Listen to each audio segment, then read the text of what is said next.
them. Our focus is on developing effective, successful business owners.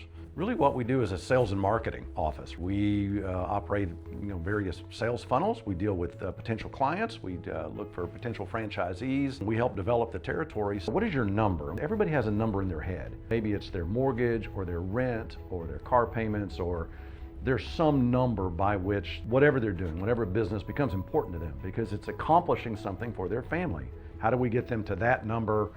And that way we know and we have confidence that they're going to continue to develop because it's important to them.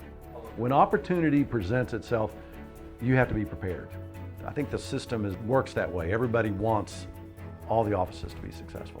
I've been in the JanPro ecosystem for 10 years now. I had a documented track record of what was going on as an existing business. JanPro is better. You get that support from the business owner that is invested in your success and in your building.